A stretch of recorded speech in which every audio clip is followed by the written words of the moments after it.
What's up, beautiful people? It's your girl Frankie here, and yeah, I know it's been a while. I had to take a mental break. Okay, so with everything with finishing school, job opportunities, me starting and contemplating homeschooling for my kids. As you know, I have 3 kids, and just life. Okay, so I had to take a mental break to gather my thoughts, but content will be coming out soon. I will start uploading way more videos about a bunch of different stuff at this point. Okay, but the video today, of course, I don't want to waste your guys' time, so the video today is going to be getting your first nursing job. So as you become an RN and you pass boards and all of that stuff, what I didn't realize that a lot of these RN positions want you to sign contracts. Like, I don't know if it's just out here in Missouri, and I'm not going to say all facilities do this, but the 2 job offers that I did get, they both wanted me to sign contracts. Now, when it comes to the contract, one job wanted me to sign a contract basically stating for preceptorship, was my preceptorship at this particular job would have been like 6 weeks. They say, well, halfway through the 6 weeks, if you decide you do not want to continue on with the employment, then you don't have to pay anything back. Okay, and I was like, what? But if you go past the halfway mark in training and your preceptorship, then you have to pay like $6,000 back to the company, whether you voluntarily quit or they let you go. You would have to pay that money back. The only way you wouldn't have to pay it back is if you didn't pass boards or something like that for a new grad position. I don't know about like just regular nursing position, but for a new grad position, that's what it was. I'm driving, y'all. I know this is so dangerous, but we're good. So yeah, so of course, red flag, because at that point, when I seen that particular contract, I did not even have my ATT authorization to test code or whatever to do my NCLEX. Okay, so I was like, red flag, I'm not signing that. I had a ton of questions in regards to that. I was asking the lady, and the one lady, because originally the first lady told me that my recruiter, as you would say, she told me that I had a year, and if I quit before a year or whatever, I didn't have to pay anything back. But if I stayed past a year but less than 2 years, then I would have to pay the $6,000 back. And the contract also stated you had to be with the company for 2 years. So I was like, okay, when she first told me, I was like, it don't take me a year to figure out if I like a company or not, or if I want to stay with the company or not. So that wasn't like the issue, and I was kind of contemplating the contract, right? However, I had questions about it, and then that's when I found out it was like, oh no, it's for your preceptorship, which is 6 weeks. And if you decide to quit after, like, before 3 weeks, cool, but after 3 weeks, you got to pay all that money back. And I was like, what is the money for? And it was like, oh, for training. And in my mind, I'm like, well, don't these people get paid for this job position to train me? So that doesn't make sense that I'm paying you back for training when they were hired for the position to train me. Like, when you gotta do Epic or the computer system, how you gotta go through the training and skills and things like that. I was like, well, technically as a new grad or any new hire, you have to be trained for the job regardless. So can I opt out of training and not pay it? Because at this point, it doesn't make sense to me if I need training anyways. So I gotta pay you back for training when I have to be trained anyways. And people get paid to train me. So yeah, that did not make any sense to me. So I was just like, yeah, I'm not signing it. I'm not doing it. And who said I want to be with y'all for 2 years? Yeah. Anyway, so then the other job made a little more sense when they offered me a position. They give you like a $2,500 sign-on bonus, and they give it to you like on your first paycheck. They just give it all to you, which of course they tax the crap out of it, but that was the stipulations. Like, okay, we'll give you all this money up front. You have to stay with us for a year. If you decide to leave before a year, then you have to pay the $2,500 back. Okay, now this is all before the whole pandemic and all the crisis pay and all these wonderful bonuses that these jobs are giving out to get nurses. Okay, so just the numbers that I'm giving you are based before that, like when I took NCLEX, you know, around that time. Yes, we did have the pandemic going on, but now, as they say, it's a spike and all this stuff. So you get what I'm saying. So these numbers are before all of this new variant and all this stuff has happened. Okay, so yes, these numbers probably sound a little low. However, I'm just letting you guys know to be prepared. As a new nurse, you need to be reading these contracts. You need to be reading the stipulations.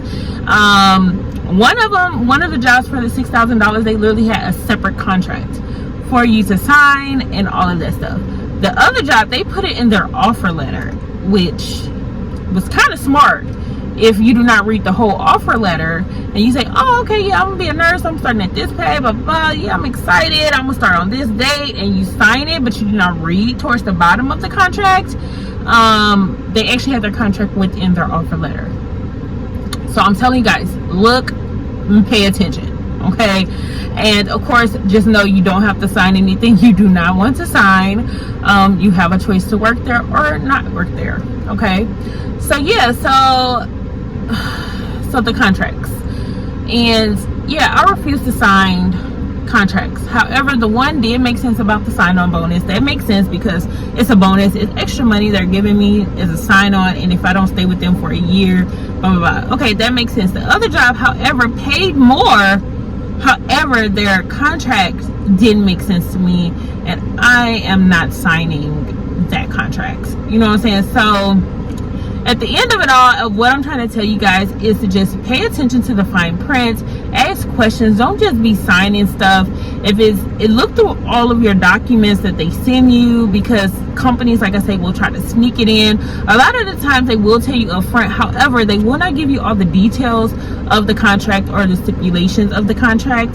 So ask questions. I'm not sure if this is in all states, but here in Missouri, for the 2 jobs that I applied for, they did. And you guys, I think I talked about this in a different video. If not, I'll make another video because I honestly don't remember. But one of them was, you guys see me do the interview and stuff for the mental health, for the psych nursing, and then also I did an interview for the cardiac floor at a different hospital. So these are the 2 hospitals that I'm talking about, if you know what I'm saying, for the 2 positions. I really wanted to do ICU. I'm not gonna lie, I really want to do ICU, but I applied way too late for a new grad position for ICU, so I did not get an ICU position. I think they had a couple ICU step down positions at other places, so I'll keep you updated on that. But yeah, read them contracts. Do not let these companies play you, telling you have to stay with them for 2 years, for a year. No. Because you don't know what can happen, and in them contracts they say whether you quit or they fire you, you know, you have to pay this amount of money back, blah blah blah. 2 years, if you don't see yourself really being with them for 2 years, then I would not sign myself up, because 1, you don't know their environment, 2, you've never worked there before, 3, you may get there and you may not like it. They may not give you the proper training, your license may be at stake, like you may be in unsafe conditions and unsafe ratios of patient to nurse. Like, you really don't know what to expect. And I know as a new grad, you want a job, like when you graduate, when you pass NCLEX, you're ready to be, you know, have a job. But just be very careful and mindful of these contracts, because you don't want to be somewhere miserable, but yet you don't want to quit because you're in like a 2 or 3 year contract. You know what I'm saying? Like, no, we don't do that over here. But anyways, so that's pretty much the video for today. I just wanted to give you guys like that tad bit of information, because I was really shocked that a lot of these jobs that I was applying for had these contracts that we had to sign. And I'm not too big on contracts, because 1, if I don't like it somewhere, I'm going to leave. Like, I will not risk my peace of mind for any company or for anybody to make their money. Like, I don't do that. You know what I'm saying? Like, if I want to leave and I feel like mentally it is not safe for me and it disturbs my mental peace to a point where it's just miserable, I'm going to leave. So don't let no job trap you in, sis. Like, we don't do that. Don't let no job trap you in anywhere. Like, not doing it, no way. And if you are LPN and you are transitioning to an RN, or if you got your RN but you was previously an LPN and your license is still active, make sure with these jobs, because a lot of jobs will say, oh, if you don't pass NCLEX, we have to bump you down to a tech. Make sure it's very clear that if you for some reason do not pass NCLEX on the first try, that you get bumped down to an LPN, because some jobs will try it and we don't do that. Make sure they hire LPNs. Make sure there's LPNs, you know, that you will be bumped down to an LPN. Do not let these jobs trick you into believing, like, that you believe that you didn't answer the question, that you believe that you will be bumped down automatically to an LPN, because some jobs don't hire LPNs and you'll be bumped down to a CNA, so, or a tech. So just be careful when talking to these jobs. Ask a lot of questions. Do not let these jobs just be like, oh, we're gonna pay you this amount of money and and all you gotta do is sign this, we'll send it over, and you sign it and you send it back. No, read it. Read it. Okay, a lot of people don't want to read, but I'm telling you, read it. I love to read, so yes, I'm reading, because you're not about to trick me. I'm not about to do it. So that's just my tip for today, my little rant for the day. Hopefully you guys got something out of this video. But definitely comment, share, like, give this video a thumbs up if you found it helpful. But put down below if you what state you live in, and if they had you sign contracts, or if you notice that a lot of jobs want you to sign some type of contracts. Like, put it down below, because I think it is very common for these jobs to do that, but no one talks about it, except for like nursing homes and stuff. I don't believe that they have you like sign contracts, because I worked at nursing homes as the LPN and I didn't sign no contracts. Okay, and I just quit when I felt like it, because that's just how we do. Okay, so yeah, just be mindful is the whole point of the video. But anyways, I'll talk to you guys in the next video. Peace.